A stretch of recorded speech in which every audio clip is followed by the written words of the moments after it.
Hello friends, good evening. Welcome to easy notes for you online study channel. आप सबके अपने YouTube channel पे आप सभी का बहुत बहुत स्वागत है।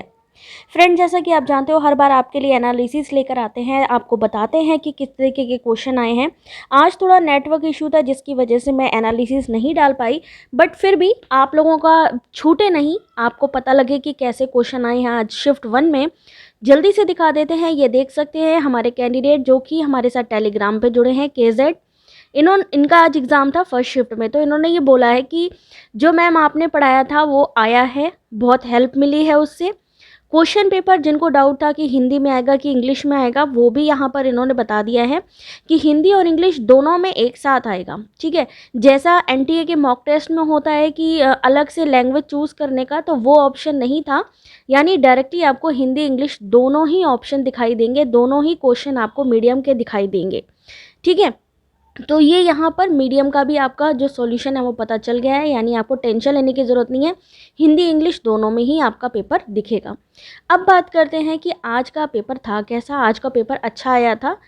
यहाँ पर जो अम्ल वर्षा है, ठीक है, अम्ल वर्षा है, उसका आई थिंक पीएच का वैल्यू पूछा होगा।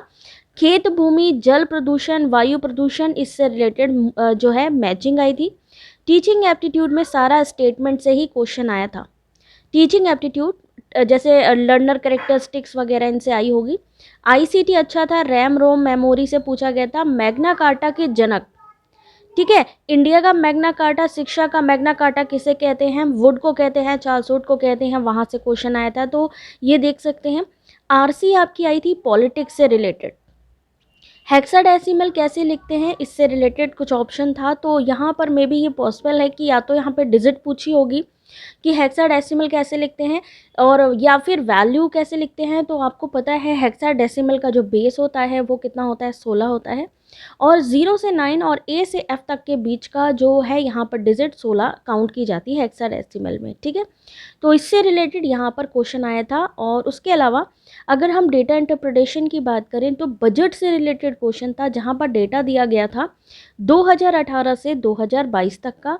इंक्रीज और डिक्रीज करके यहाँ पे करना था कुछ सवाल सॉल्व, और करोड़ में यहाँ पर वैल्यू दे रखी थी, तो ये कैलकुलेटिव था थोड़ा, तो लेकिन सॉल्व किया गया। अच्छा था पेपर, जैसा कि बताया केजेड ने। तो डीआई पूरा बजट पे था, और अपने डीआई की प्रैक्टिस के लिए जितना हो सके पीवाईक्यूज़ को आप लोग सॉल्व करिए डेली बेसिस पे, क्योंकि ये आपका आ रहा है बार बार। ठीक है, उसके अलावा इंडियन लॉजिक, यहाँ पर वेद से क्वेश्चन था कि पहले क्या आए हैं। वेद आए हैं, ब्राह्मण आए हैं, उपनिषद वाला ऐसा कुछ क्वेश्चन था, जहाँ पे आपको पता है सबसे पहले वेद आया है। ठीक है, ये इंडियन लॉजिक का जब मैंने पूछा तो उसने यही बताया है कि भाई अच्छा गया है, इंडियन लॉजिक का क्वेश्चंस पढ़े हुए थे। उसके अलावा देखो यहाँ पे लिखा भी है कि इजी नोट्स आपने बिल्कुल सही मैम चुना है। आप जो करवाते हैं बहुत फ़ायदा मिलता है। जैसा कि आप जानते हो हमारे चैनल का नाम है easy notes for you online study, और ये आप सबकी हेल्प के लिए ही है। तो आप लोग प्लीज़ टेलीग्राम वगैरह ज्वाइन कर लीजिए, फ्री स्टडी मिलती है, फ्री लाइव क्लासेस, तो कम से कम आप लोगों को काफ़ी हेल्प हो जाए। उसके अलावा देखिए यहाँ पर क्लियरली जो लास्ट में हम बात करें तो शिफ्ट 1 काफ़ी अच्छा रहा। डीआई बजट के करोड़ रुपीज़ में आया। टीचिंग एप्टीट्यूड अच्छा था, मैचिंग आई गई थी, और वेद उपनिषद से क्वेश्चन थे। साथ ही लिखा है कि मैम के कराए हुए क्वेश्चंस बहुत हेल्प करें। ये हमारा टेलीग्राम ग्रुप है, देख सकते हैं, NTA UGC net JRF paper 1 preparation.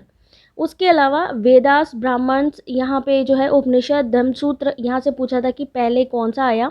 उसके अलावा यहाँ पर देखिए क्वेश्चन आया आपका, आई थिंक यहाँ पे था एक मैचिंग जो कि पूछी गई थी, कौन किससे रिलेटेड है। जैसे कि पाणिनि किससे रिलेटेड है, या पतंजलि किससे रिलेटेड है, तो पतंजलि रिलेटेड है योगा से। तो पाणिनि किससे रिलेटेड है, तो वो व्याकरण करता थे, यानी ग्रामर से रिलेटेड। या तो यहाँ पर इससे संबंधित आया है, या फिर इनकी जो है बुक का नाम दिया गया होगा कि अष्टाध्यायी है, या पतंजलि की जो है ना, तो इससे रिलेटेड यहाँ पर मैचिंग देखने को मिला है आपका। तो यहाँ पर देख सकते हैं जब पतंजलि का संबंध योग से है तो पाणिनि का संबंध व्याकरण से होगा, तो व्याकरण करता थे वो। इसी तरीके के और एनालिसिस के लिए चैनल को सब्सक्राइब करें।